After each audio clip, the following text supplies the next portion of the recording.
Ryan McRae is one of my best friends and an avid reader. He reads more than just about anybody I know and really leans into the fantasy and science fiction realm of things. So it makes sense that I would have him on as one of my first guests. For a long time, he's been trying to get me to read this book, Senlin Ascends by Josiah Bancroft, and that's what he had me read for this episode. It was a really great historical fantasy book that had me really caught from the beginning to the end and really dragged me through. I liked it a lot more than I thought it would. And it was really fun to talk with Ryan about what he loved about the book and why he picked this particular book as the one for me to read and for us to talk about on the podcast. Ryan has his own website where he constantly recommends great new fantasy fiction that he's finding that you should absolutely check out at ryanmccrae.net. But otherwise, let's jump into the show.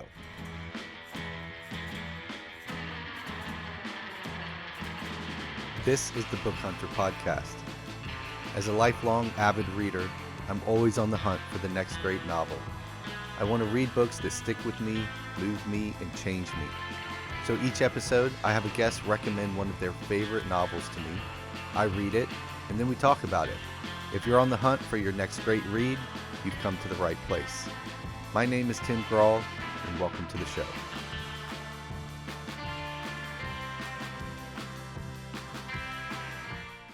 All right, Ryan, so you had me read this book, Senlin Ascends. Oh, there's your copy right there, by Josiah Bancroft. And I'll tell you, I started reading, you had been telling me for a long time to read it, and then you used the opportunity of this podcast to force me to read it. And I really enjoyed it. And I think the thing that stands out to me the most is how long it took him, the Senlin, the main character, to like figure out how bad things are. Like I was like screaming at him. I'm like, dude, like you need to take this seriously. Like you have lost your wife. And so like how did that strike you when you were first reading it? Well, Senlin and his wife take off to like the Tower of Babel to, have their honeymoon. And, Senlin he's starting off like, oh, I've read all the books. I teach my students. He's a schoolmaster on the tower.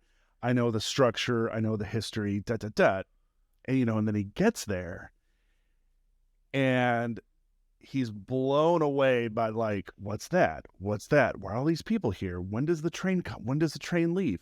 He has all these questions. And I was starting to get like, I felt like I'd like gotten into an Uber and the Uber driver's like, I don't know where I'm going. I'm like, dude, that is literally your job. Like I'm in your back seat. Like, so you watch him, he goes to the market and he's hanging out with his wife and he's like, oh, look, we're shopping. And then he turns around and she's gone. Yeah. And he asks someone, he's like, have you seen my wife? And they're like, why aren't you wearing a rope?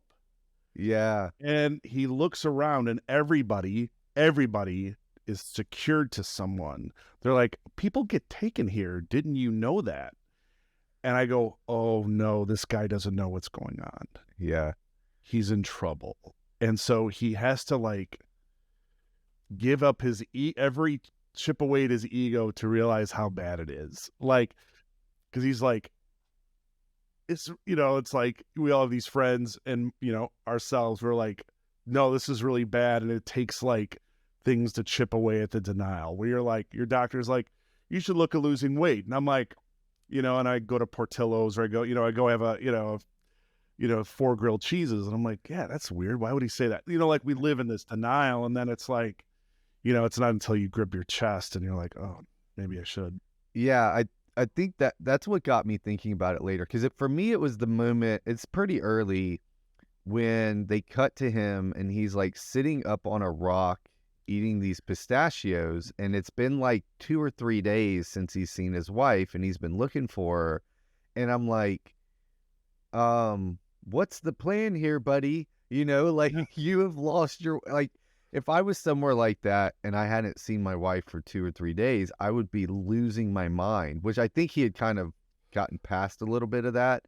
But yeah, and it wasn't until he like goes into the tower and then he gets robbed and then he like meets this crazy guy and then he goes up. It like he even witnesses a couple murders and he's Right. still in this place of like, I'm just gonna find my wife and go home, you know? Yeah, because he's clinging on to like, I'm the schoolmaster. Yeah. I am always surrounded by kids who are like, teach us more. I'm sure they're not like that, but like that's in his head. And so now he's like so out of his element that he's like, well, she's gotta be here. Like she has to be here. Like I just have to walk this tower enough. And it's not Yeah. until he's sort of forced up to be like, Yeah. okay, she's not here.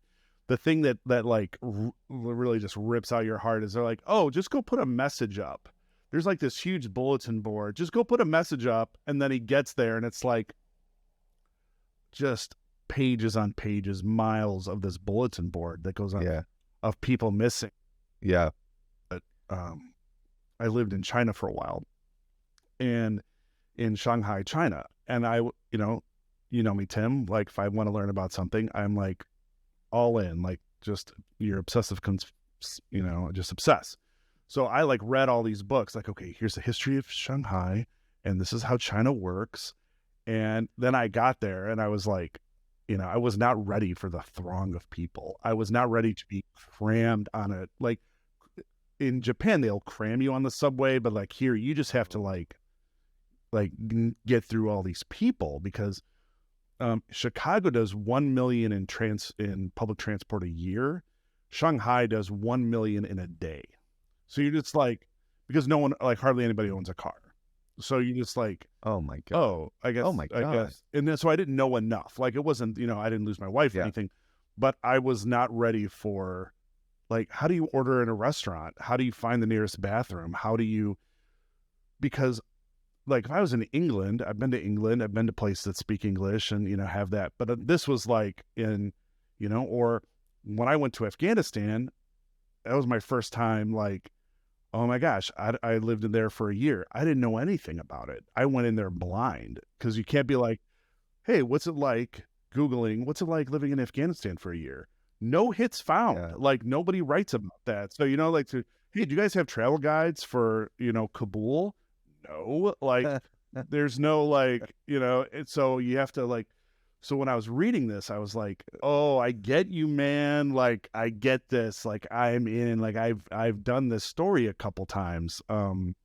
Yeah. So then it goes like he goes to the next level and every level is like a new game that he doesn't know the rules to. Like, I don't know how this works. And then he goes to another level and it's like, oh, I don't know how this works. And Yeah. spoiler alert, the Tower of Babel has a ton of levels, he's got to go to. Yeah, when you were talking about that, I think the closest I've been to something like that is when I went to Cyprus and I went to the Turkish side of Cyprus, northern Cyprus, Yeah. with my family. Okay. And I went once with my family and then I knew some people that were moving there and I was helping them move. And so this was, so I went with them and we had met people on our first trip and they had invited me to dinner because they knew I was coming back. So I had to go to their house. So I'm driving a car on, in basically a Turkey, right? It's a Turkish owned zone and I don't speak Turkish. And I'm driving and driving and driving. And then I get close to their house and Google Maps just gives out. Like it doesn't go that far. And so I literally like get out of my car and just start wandering around trying to find somebody. I find this guy. He doesn't speak English either. And so I just say the last name of the family. So he ends up getting me to the house that I'm going to. It was like this long thing. We had dinner and the 14-year-old girl spoke English. The mom spoke a little bit and the other 20 people they invited for dinner didn't. So it was just a lot of like smiling and nodding. And so that night we're like hanging out and we're talking and the daughter's like translating and all that. And it's like getting later and later and later. And I'm like, man, I got like an hour drive back in a country I don't know. I need to hit the road. And they're like, no, you're staying here. And I was like, what? And they're like, no, you're staying here. And I was like, oh, okay. I didn't bring anything, so they like give me one of the pairs of the dad's pajamas. They put me in they move the 14-year-old girl into her sister's room who was away at college and put me in there. And so it's like 1 o'clock in the morning. I'm in the middle of this country, and it's like a cinder block house, so I can hear everything outside, right? There's no insulation. And it was one of those moments where I'm laying there and I'm like, if I disappeared, nobody would know where I am, why, like they would have no idea how to find me because I didn't know where I was going. I just told the people I was with that I was going to dinner with some people. And it was like one of those, rare moments because where I was so far off the map, and even this was still civilization, but I was so far off what I was used to. Yeah, and as you were talking, it gave me some more kind of compassion for Senlin in this moment because I kept thinking like, what the fuck, man? Like, get your shit together, And it's like, yeah, but there's this overwhelming nature where to actually tell yourself how bad something is, you have to like admit that. We rarely have these instances in our lives where no one can find us and we can't ask for help. Like usually one of those two things is an option. We can ask someone for help, or someone can find us if they're like, man, I haven't heard from Tim in a while.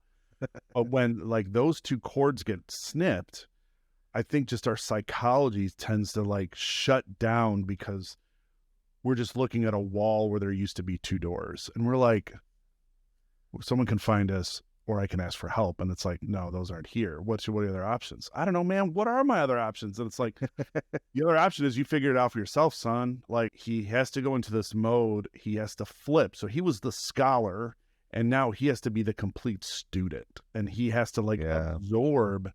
How does this work? Why are they doing that? Why are these men pedaling on a carousel and then beer drops down on their heads that they get to drink? Why is that popular?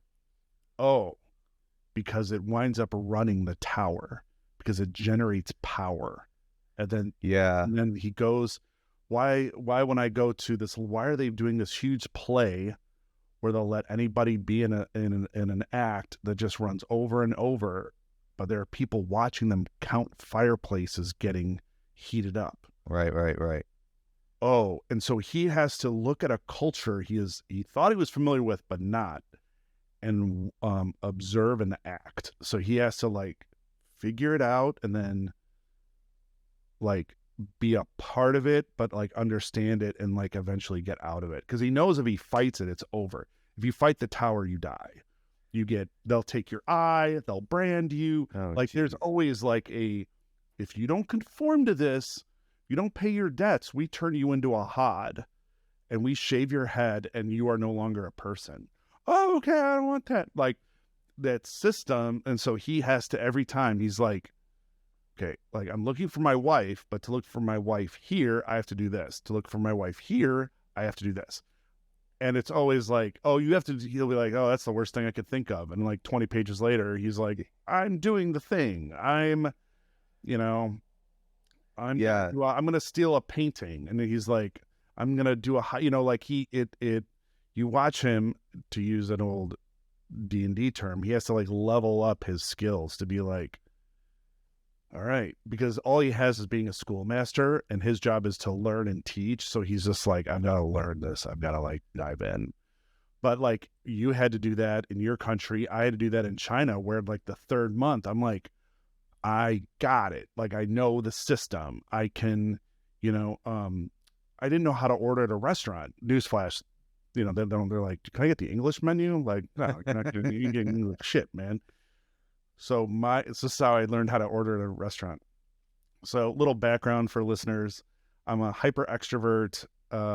Humor is my thing. I was a clown in a circus. Like, I got it. Like, give me an audience, whatever. I don't think I knew that you were a clown in a circus. Yeah, for a year. I know. Revealed. It was my college days. Like when you're 18, you do a lot of experimenting. Like that was my experimenting. I was a clown. Like other people did other stuff, but I was like, I'll just do makeup. You're going the clown route. Yeah, I did the clown route. Very, not very lucrative career, kids. Stay in school. But like, I would go into this restaurant. I am the only white American in there, and heads always turned. And so I would look at people's dishes to see what was close to what I would like. And like the person would be like, man, what do you want? Like, and I would, Google Translate and all that, but that Yeah. wouldn't work. I would just back up and be like, and I would just point at the other person's dish and then point at me, and I'd point at my mouth and I'd go like this. And they're like, we got it. Like, eat that. And I would sit, and they would just like, they knew I was trying. So I got like a lot of like, oh man, this guy's like going the 99%. We'll meet him at the 1. And so I would just try to like, how can I use my humor to communicate? And, there were some missteps, but if I could just find that groove of like, like waving at the, just whatever it was to get what I needed, they were more than willing to comply. So Senlin's on this journey to be like, what do I need to do? Do I become a pirate? Do I take care of the docks? Do I what is it, so that I can move to the next rung or to get to the next thing? And so I see that, and I see it in the opposite of our lives when we're like, hey, I'm going to go do this. And people are like, I don't think that's a good idea. Like, whether it's, I spent 3 years in seminary, I look back and go, I could have used those 3 years in a different way. But it was like I saw, or, I burned out of a job and I'm like, I'm going to go to Afghanistan. That sounds like, the money's good. And, all the Willy Wonkas in my life are like, no, stop, don't. And, I did it. And I should have so Senlin has to like figure out like when to step forward and when to wait. And so you see mistakes he makes when he's like, stepping forward and then waiting. Like he can't, like you said, he waits too long. You're like, why are you waiting? Yeah. It's because he's like, I don't even know where I am. Like he might as well be on Mars. He's like, I'm on Mars. So when I asked you about what book you wanted me to read, right? I think I asked you what was the most meaningful book or one of your favorite books that meant a lot to you. Why is this the book that you picked for me to read? So I tell my nerdling friends, I'm like, hey, have you read Senlin Ascends? And I hand them this book. And they're like, no. I go, it's great. And more often than not, people pick it up. So I'm the person in your friend group who's like, hey, have you checked this out? Have you checked this out? It's really good. Like I take in a lot of books. I write a newsletter, as you can see in my background. Like I love me some fantasy books. But this was like the first one I'd read where it wasn't fantasy, so there wasn't like unicorns and stuff. It wasn't science fiction. There was no really advancements of technology that I saw. And there are. So this is more of like a steampunk feel. So the technology is just so what's steampunk? Like steampunk it's just above science fiction. So there's like technology everybody has access to. It's not, it mimics what we have today, but in a different form to make it interesting. So like flying ships. Well, that's crazy, right? Well, we have flying ships. I have news for you. We have little airports for them. So they're like, a guy with a hook arm. Well, we have people who have prosthetics. Like that works out. Like it's just enough. They put enough polish on it and just make it a little bit much. And then there'll be like outrageous things that look like magic, but very rarely where you're like, oh man, that is. So it's like a nice emergence of science. So it's like in the Venn diagram of science fiction and fantasy, you will find steampunk. It's a little bit of both, but it makes it more accessible to the reader. So to answer your question, like I read this because I hadn't seen a character that got lost so quick and had to like climb up and like fix things. And I saw in my own life and in a lot of friends' lives that they had to do the same thing, where it was like, you've been jettisoned into a world. So it's like, oh, this is your first week at college. Oh, I read all the pamphlets and I read their website. I should understand what it is to go to college. Girl, you do not. So I find that this is like explains what experiential learning is when you are in a new realm, and how someone who has these stakes that are so high, find your wife. You have failed her because he promised her safety. I know the tower. Yeah. And that just is blown apart. Like, even he was like, the train, like, I thought people would meet us at the train. No, he's meeting a train full. And there's the other thing is, so there's that. So it's the story of someone who gets lost, has to experience it and get out. Like, it's a labyrinth style book. Like, he doesn't know what the next, and he knows like the title. He goes, oh, the bats are on this floor. End of list. Yeah. But he doesn't understand what they are. He does not understand what Right. they are. He just sees, it might as well be an org chart. He's like, I don't know what this is. Right. So I liked that because I was like, oh, I get this. This is how you navigate a new world you're thrust into, especially when you think you know it, because I've experienced that. Oh, I know how this works. I don't. And I just, at 50 years, I still have that on repeat. Like, I still am like, I know what it takes to be a writer. No, like, I know what it takes to, to whatever it is. I think the human experience is reading only gets you so far. Asking your friends only gets you so far, but it's the experiential leap of like, oh no, what have I done? Or this is more amazing than I thought it would be, like that sort of stuff. So that's what kind of gripped me.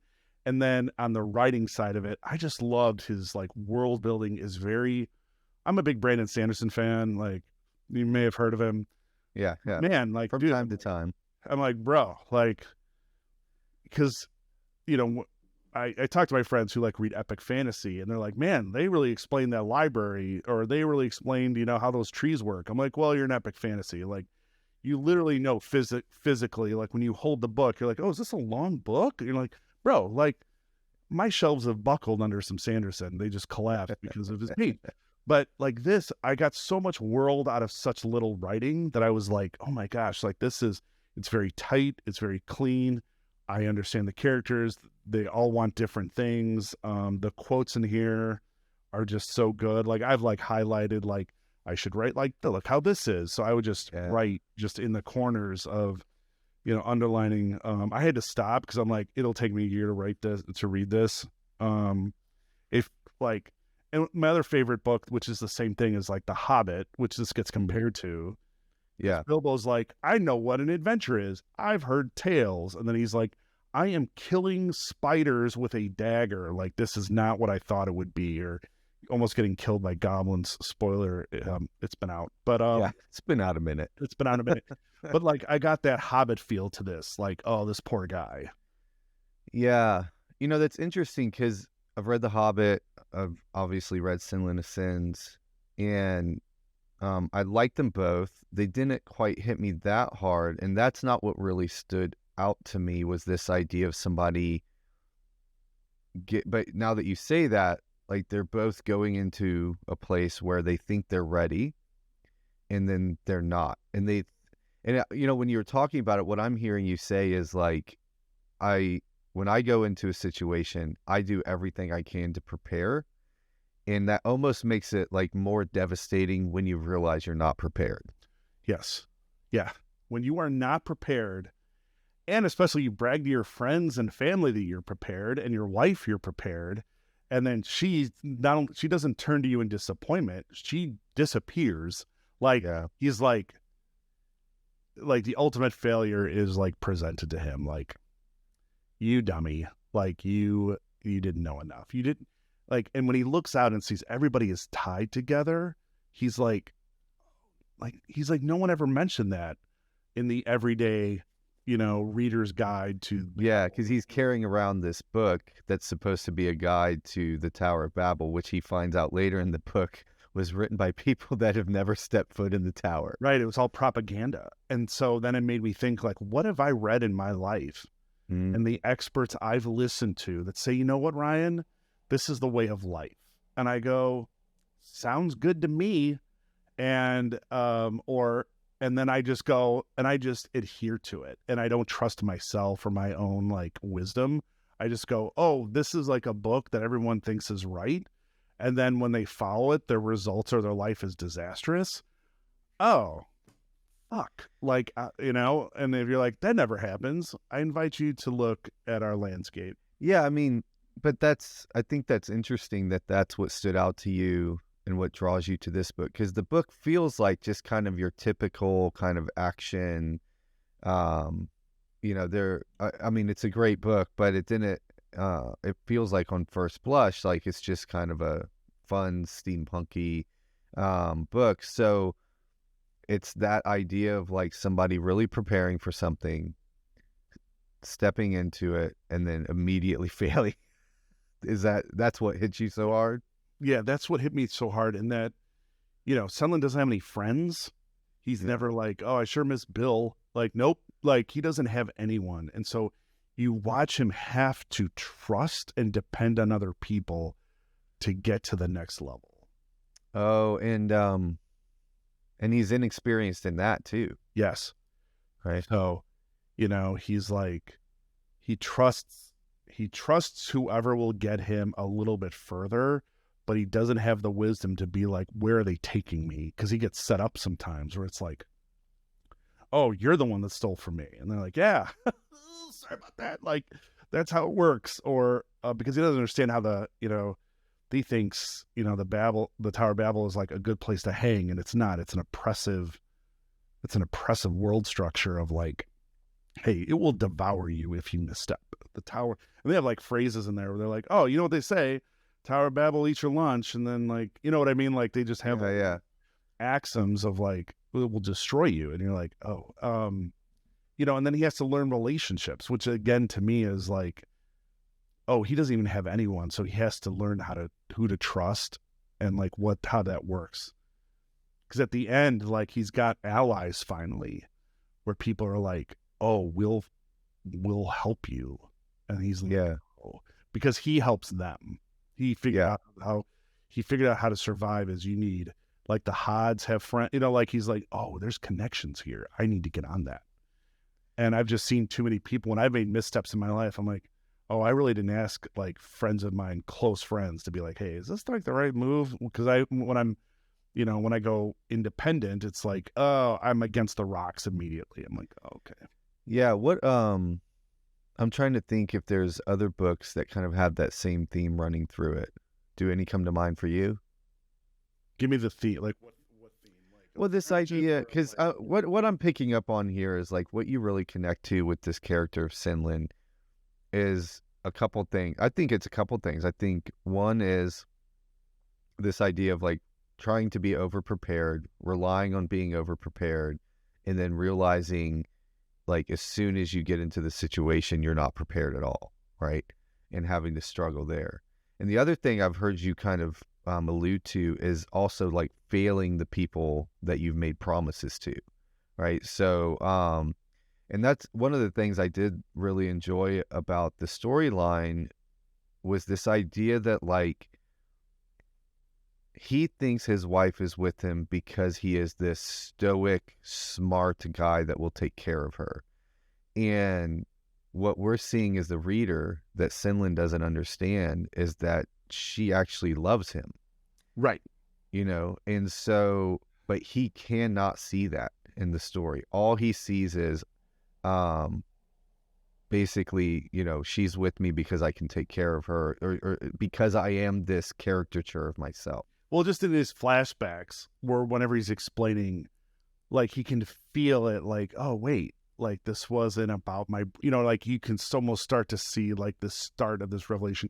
And by the way, the book is 4 books. Every book is better, by the way. So, okay, Josiah Bancroft, if you're listening, like we'll get you. Like I've evangelized your book. Like I can't just read this book. But I'm trying to think of other books that are like that. So like,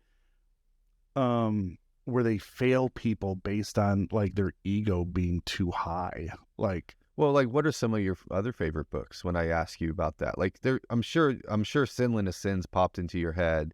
You knew we've already talked about The Hobbit, but were there any other books that were like, oh, maybe I should do that one instead? Other books that I thought of was, and just because they're top of mind, like Scythe. It's by Neil Shusterman. I think that's the last name.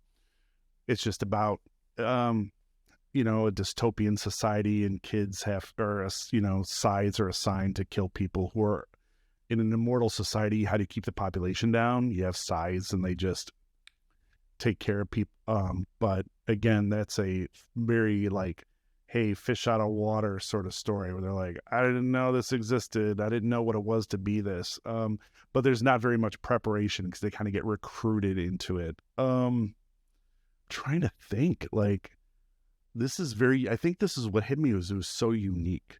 Like, I had just not come across this collision of high ego, like high preparation to failure, and then like, and just watching someone, like, he starts at I'll read a lot of like, oh, this person has some wizardry skills, but then they have to like go into something tougher like a war. Or you've Right. got like an urban wizard and he knows how to cast spells, but then he's on a murder case. Like I usually read books where there's some sort of skill set, but then it gets like taxed, challenged, the hard-boiled detective. There's been a murder, and they have to like stretch their skills. But in this book, I just hadn't read anything where someone starts at like zero. My man Senlin he has no skills. Like, he is at nothing. And so he has to like glom on and like figure out how to do this just from observing, figuring it out. And then rarely, he'll put stuff together that no one else does, because he lives everyone in that tower lives in urgency, and he can like, once he starts to figure stuff out, he can kind of do longer plays where he's like, I know how to do the heist, because he has to pull from his schoolmaster skills. Finally, they start to show up because his subject matter is zero. And so once he learns the subject matter, he's like, okay, now I know he can implement it. Yeah, well, and I think that's interesting because that ability to not only live in urgency is what is biting him at the beginning of the book, right? Is like, you should be more urgent than you currently are. Right. And she's shut down. yeah. I don't even know where to start. And it isn't until he gets some clues of like, well, there's the basement. Oh, what's that? Well, it's how you get to the next level. Like, well, she has to be here. She wouldn't, because he's so naive. He can't think that someone took her. He cannot like conceive of that. And then he's like, oh no, that's what happened. A book that comes to mind just popped up, The Martian. So he gets dropped, and I haven't done the research. I forget his name, but he gets stuck on Mars. Andy Weir, is that right? Yeah, Andy Weir. Yeah. Like the character, he gets stuck. Matt Damon gets stuck on Mars, and usually, he's with a crew, so it's all on him, and he has to use every bit of skill. And if he messes it up, he dies. And so that's one book that I was like, have you read The Martian? Like, I stumbled on that like when it first came out. Yeah, I was because like, it was self-published at first. Yeah, I found it. I think we've read it right at the beginning. yeah. But And I was like, and everyone's like, what's it about? Oh, the astronaut who gets abandoned on Mars. And they're like, doesn't sound believable. I'm like, oh, just wait. Like, and then because it's the flip, right? He gets left behind. Yeah. Well, it's interesting because one of the things about that book is he never really changes as a character, right? Like, he has to keep leveling up the way he uses his mind, but he doesn't. I mean, I'm doing this all from memory. It's been years since I've read it, and then I've watched the movie a couple times, but because in the movie they put this moment right at the end when he's about to take off to get rescued where he kind of breaks down and starts crying. And like, that's the first time you see any emotion. I can't remember if that's in the book, because one of the things I remember about the book is like, he had this really great sense of humor the whole time that kind of got him through everything. And yeah, where like Senlin has to completely break down who he is as a person in order to survive. And what got me thinking when we were talking, I was like, the book I read a few months ago that obviously really impacted me because I keep talking about it is The Accidental Tourist. And this, the book's been out, I don't know, like 50 years or something. Yeah. But I actually got paranoid because when I'm reading about the character, I'm like, this is me. And so I went back to the person that told me to read it. I'm like, did you tell me to read this because this is me? And they're like, no, I just, it's my editor. So he's like, no, I just want you to like learn how this writer does this thing. I'm like, okay, because the whole thing is it's this overly ordered guy who tries to systematize everything, and then his wife leaves, and he like falls into this hell of systematizing his life, to the point where he's like doing the laundry in the shower, and he ends up like basically going crazy, and uh and that is those moments where it's like, what got me here is not going to get me to where I need to be. And yeah, so it's that moment. I'm trying to think when the moment is that he finally figures out that this is serious and I've got to make a change. Was it when his buddy got was it when his buddy got turned into a hod? Was that when he finally took it, or was it before that? Because even when he was doing the heist, I feel like he's still kind of like, I'm just going to do this heist, get my wife, and go home. And he still hasn't, like, when we talk about stories, it's like reaching this point where the hero of the story realizes, like, I'm not just going to be able to go back to normal. That moment for him lasts far too long, in my opinion. Yeah, it does. It is a long stretch for him to realize, like, and I think it's because, it's a 4-book series. So I think an epic, I would put this in the epic kind of category. Like, you can't, like, you just have all the time in the world. But like, I see it in a bunch of ways. I think when he has to go to the next level, like, I'm not going to find her here, I have to go up.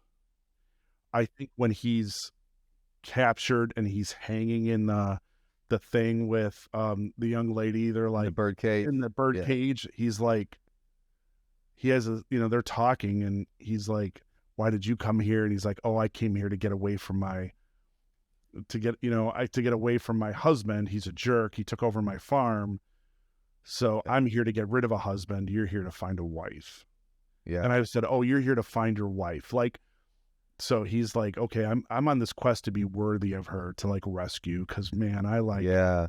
And so I'm like, okay. And then he's like, I think him hanging outside the cage, he's just like, I'm hanging outside the tower with a stranger that I almost got killed. Like, like, okay. And then I see him turn, because then he gets to the bats and he's kind of down to business. And he's like, okay, I'm going to rest up, I'm going to ask around. And people are like, oh, I remember her. And he's like, and then he has that long multi-week period where he just is kind of hanging out drinking with his buddy. Yeah, I think, and then he sees he's the painting. He doesn't know to go up. He doesn't know. Yeah, he doesn't know what to do. He doesn't know what to do. I think he just hits the wall, and then he sees the painting, and he's like, from Ogier, and he's like, what's up with this? And then it's like reinvented, because I almost think like he hits his like all his law, or like this like freeze again, where he's like, oh, I'm comfortable for a little bit, like she's got to be out there, and people are telling her, they're like, oh, by the way, she's dead, or you'll never get her back. He has all these bad agents being like, you'll never find her. And then when he sees the painting, he's like, oh, she's been here for a long time. And he just like, it's kind of one of those things like, you just missed her. And he's like, look. So then when he gets to this level where they're like, hey, I'm going to make you a deal. You have to run the docks. And he's like, I'm not here to run the docks, man. I'm not here for a job. I got to find my wife. And then he realizes that his resources, are not enough. Yeah. He has to get money. He has to get a ship. He has to do all these things. And he needs allies. He does this move where he's like, hey, everybody's here is getting, a raise. Yeah. And they're like, and everyone's like, why the hell are you getting a raise? He goes, oh, we run more efficiently. They've stopped stealing because I don't treat them like garbage. Now I have more money to give them a raise. So he used his system and put it on there. And he's like, oh, this worked. Like, he's like, oh, I do have the skills. And then he's like, hey, you got to steal the painting. Hey, you're going to steal because he's like, oh, I stole the painting. I can steal things. You're going to steal a ship. And he's like, I got it. And he uses like the drug den to like make this like drug bomb that like interrupts everybody, but it blows back in his face because he's like, I'm high now. And they're like, his friends are like, whoops, you are on a narcotic. We're going to get, and so they escape.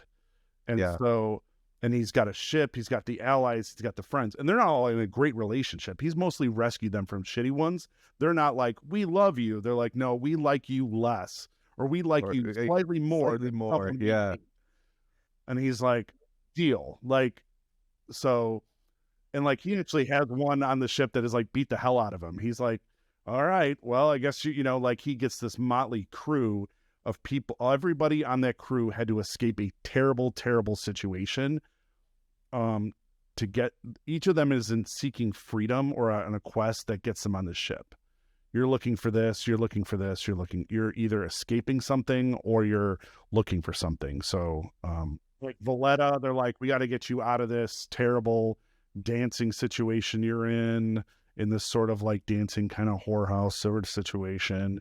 Your brother's going to get you on, you know, Adam's going to get you on there. So yeah, I just like the crew coming together. Now I'm like, oh, let's go. Yeah, you said a minute ago, like you said something like he's got to get to the point where he's worthy of his wife. And when you said that, I'm like, oh, that is a big part of this book, is it's like he's trying to make himself worthy of her by going through this as well. Right.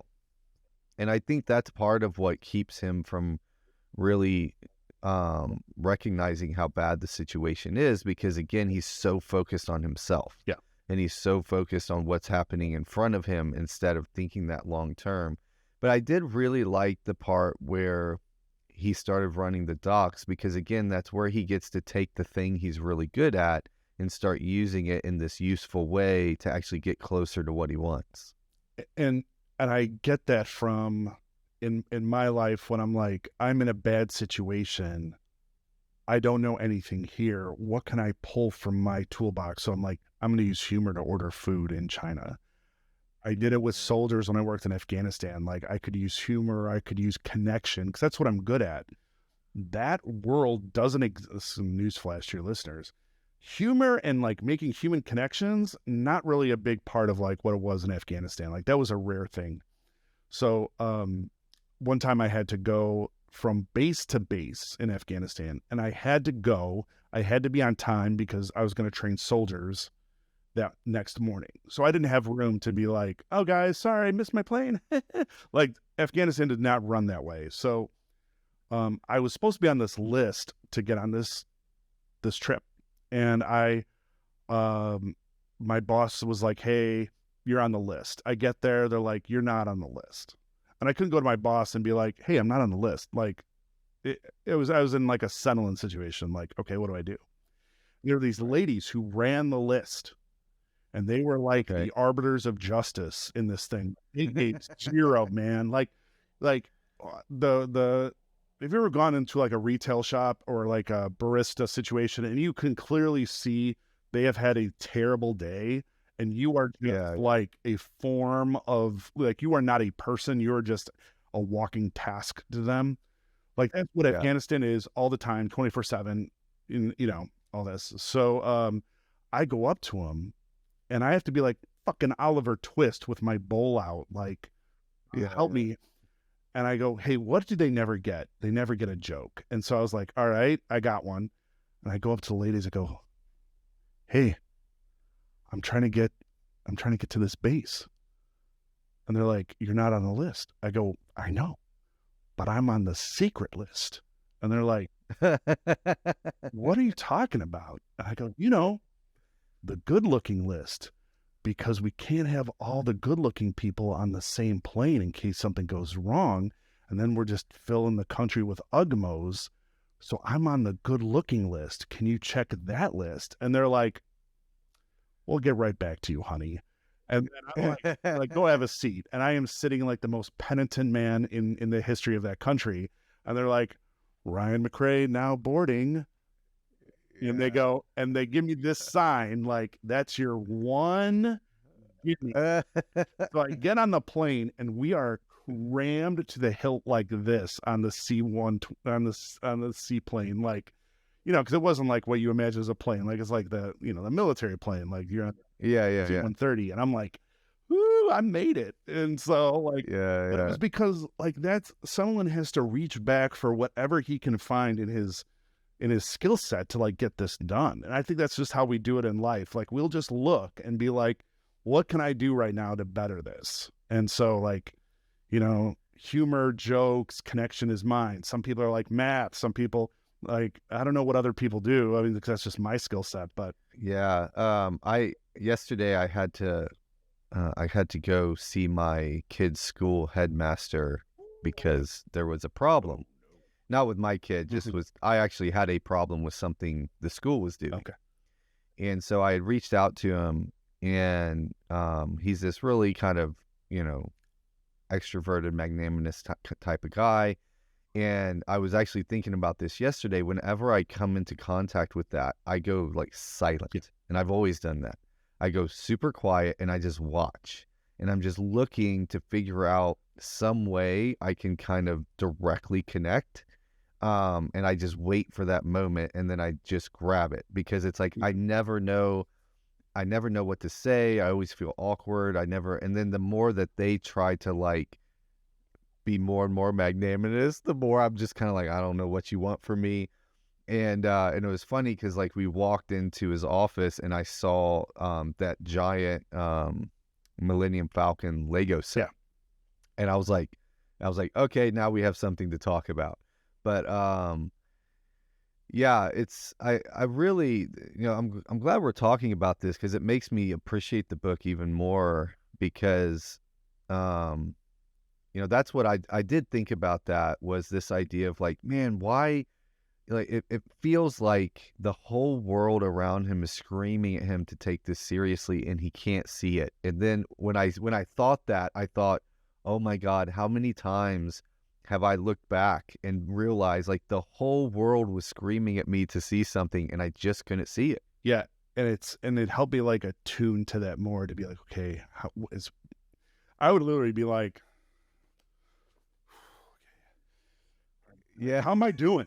Like, yeah. It's like my partner's like, you all right? I'm like, am I doing good? Like, I'm good. Like, because you kind of, I would simulate so hard in this book where I'm like, I am there with this guy. And now I'm like, you kind of come out of it like the Matrix. And I'm like, everybody's screaming at me? Like, let me check my retirement. Am I good here? Like, am I, like, I would check like, what's my deal? Yeah, that's interesting, because, when I talk to people about books, and I'll do this too, where they'll say things like, well, I like to read science fiction, or I like to read fantasy or steampunk or young adult or these kind of things. And I'm like, yeah, but you pick certain books for certain reasons. And it's like saying, I don't know, saying you like science fiction or fantasy. It's like, well, yeah, you like that. You think that stuff's cool. Yeah, like, I like but Asian what about food. these stories? Like, oh, that's yeah, and roll. I don't know. Asia's huge. So yeah. Well, and I'm just thinking, like, at the same time, it's interesting to me when you look back at all of the science fiction and fantasy that you've read, like, this is the one that stands out. And this is the one that like most like gave you those heart palpitations, and like you like were like, oh my God, this is me, and I can see like how you found yourself you've been, you've spent a lot of time in China, then you spent time in Afghanistan, and then you've moved across the country and you have different jobs, and and each time you're like, I'm going to prepare so that it won't be as bad this time. And then it's just as bad. Or it's just like the next level. Well, it's funny. And I think that's why we're like, hey, what's it like working here? What's this like? Or what should I, I got my most valuable information finding out from people who live there, and be like, what are you doing? They'd be like, oh, here's a tip. Like, master 4 stops on the Shanghai. Oh, like other expats? Yeah. And just be like, master 4 stops. What? 4 stops on the train, know exactly, like, run those in a day. Just go to the 4 stops, get back on the train, get familiar with 4 of them. Why 4? Because then you always know where to go. You can triangulate from those 4 things. And I was like, oh my, and that was like super like useful. Like, and then a lot of the people I travel with are like, oh, I talked to someone and they're like, hey, make sure and get money from your bank so you can go into the country with cash. I'm like, why didn't you tell us that? They're like, I didn't think of it. I'm like, you're a terrible person. Like, you're, and I'm sharing my 4 stop thing real quick. But and I love Magic Academy books, and I get that sort of feel where they're coming into a new world and they have to learn something that they're not familiar with. Like that gets me. Like you hand me a Magic Academy book, The Magicians, Harry Potter, whatever it is. I'm like, oh yeah, they're learning, they're in this new dynamic. But this like hit it at like an 11. Well, but that's interesting because you like the magic school books, but see, when you go into a new school, even though they're fish out of water, there's a system in place to get them acclimated, right? Like it's like you're going to go here and you're going to be a part of this house and you're going to go through this process. And that probably doesn't give you near as much anxiety as when Senlin steps off the train and it is just chaos and nobody to help him. And it's no like surprise to your listeners, like my profession when I'm not podcasting, which is not my profession, is that I'm a sales trainer and I focus on onboarding. So I train all the newest people. I'm the guide. I'm the one who's like, be our guest. Here's how this works. Nobody gets lost here because I know because I empathize. And then when I'm reading Senlin, I'm like, nobody came and was like, I'm your tour guide. And if they were like, oh, they'll rip you off. Like, so it's funny. I'm like, oh, I'm reading about like what I don't want to have happen to people is get lost. Yeah, that's interesting because, if you ask me like, what's the book that's been the most meaningful to you that you've read in the last couple of years, I would say The Accidental Tourist. And it's also the book that gave me like the most anxiety reading it. Right. And now you're kind of saying the same thing. You've been reading all these magic books, all these magic school books, and you love those books. But when I asked you for the one that stood out to you, it's the one that gave you the most anxiety. I cannot, like, this book has traveled more than most people will. Like, this book, I was just like, nose in it, audio book. So, like, if I'm doing the dishes, I'm like cramming through because I was like, because I knew the next chapters would be a different place. And I knew, I knew, I'm like, oh, because it's very clear. The Tower of Babel has these different levels. I'm like, I'm reading a multi-world sort of like book. And the floors don't talk to each other very much. They're like, they're like, it's not dependent. Like you are in a different world. Like the baths run differently. Here's how this runs. Oh man, that's so interesting. I hadn't even thought of that. Is like most books, the hero gets thrust into a new world and they have to acclimate to that one new world.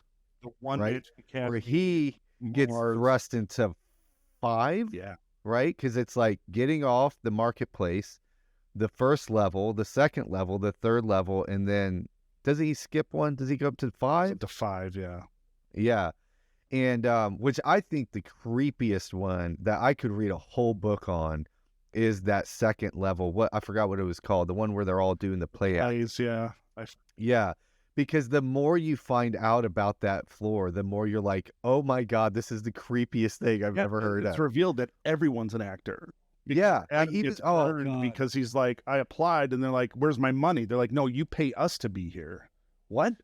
Yeah. And then he gets branded and he gets booted. And so everyone's there for the experience. Yeah, well, but even the people that play as you think are in charge, they're play acting too. They're play acting. And they're play acting. So that was like a Twilight Zone episode. Right. So every level is like its own subtle Black Mirror world. And so he's like, now it's in the steampunk setting, but there'll be different technology. There'll be different things. There's different rules of what gets you turned into a Hod, what gets you killed, and what gets you accepted. And so in the following books, you're thinking like these 4 are whack? Nah. Because Josiah, like, I don't know what he does, but I was like, my dude, like, and it's very low. Like, if this was like, this happens in space, I'll accept that it gets weird. If it happens in fantasy, I'll accept it gets weird, but it's so like there's trains and there's beer, like. It's like, it's almost like a alternate history is almost what it reads like. And so, because I was thinking that of like, well, it's fantasy, but not like wizards and shit. It's like, it's almost like an alternate world. Well, it's like The Sand Sea, right? By Michael McClellan. It like exists in an alternate world, but it all kind of has the same things going. Yeah. Because there is a little bit of like, there's a nod towards some sort of maybe magic, maybe science fiction. And I'm assuming that's coming in future books. But and is like, crazy like skills, like as an assassin, and then like Well, but then that goes into her arm too, so I'm just like, well, what's going on there? yeah, the arm. And the next book is Arm of the Sphinx. You find out Yeah, yeah. with all your free time to read. Yeah. All right, well, let's wrap this up. I want to hear a couple things from you. So one is, okay, I know you're going to say the next 3 books in this series, so you're not allowed to say that. All right. So after I read the 4 books, these 4 Senlin Ascends books, or what are they? The Books of Babel series by Josiah Bancroft. What should I read next? That's first. And then second, where can people find out more about you?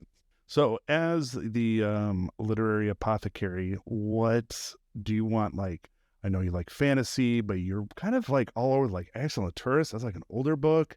Do you want Yeah. like what kind of jazzes you up? What's your Well, that's what this podcast is all about, though. Is I don't want to read what I would normally read. I want to read what you think I should read next. little on the nose, but we just did Senlin Ascends, but I would probably say Babel by R.F. Kuang.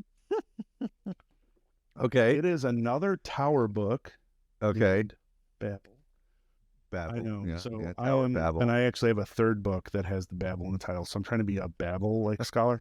But But just alternate history Babel scholar. This is like, Yeah. it is dark academia, magic academy, Britain in the 1800s. They discovered a way to do magic, which would be technology. It's not like Fireball, but it's like they can make machines do things that normally couldn't do, carriages that run forever, fires that don't go out, that sort of stuff. Okay. But it's all Okay. industry based. Like, we can make factories go more. It's not like, or we can heal people faster, but so they get back to work, like that sort of stuff. Yeah. So they abduct. So magic works where if you put a word in one language and the same word in another language, whatever is the missing component of the translation does the magic. So like if they write move in Mandarin and move in English, it will resonate the difference, and you can put it underneath a carriage and it just goes a bit faster. So they abduct children or have children come in who are bilingual, because you have to know the language for the magic to work. You can't just look in a dictionary and write it down on each.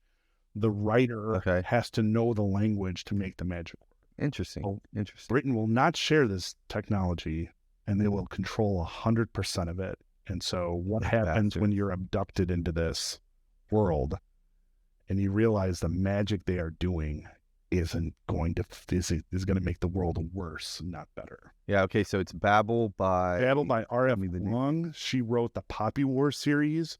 Highly recommend. Okay. I have never read a book faster in my adult life. Wow. All right. So that's the book recommendation. Where can people find out more about you? My name is Ryan McRae, and you can find me at ryanmcrae.net. I write a newsletter about fantasy books I love, things that I find are interesting on the internet and in the literary world. I do a little newsletter, and you can't find me on TikTok, but you can find me at ryanmcrae.net. Yeah, so I love writing, and I love reading fantasy literature. So I'll sneak some sci-fi in there occasionally, an occasional crime novel, but if fantasy is your game, that's where you want to be.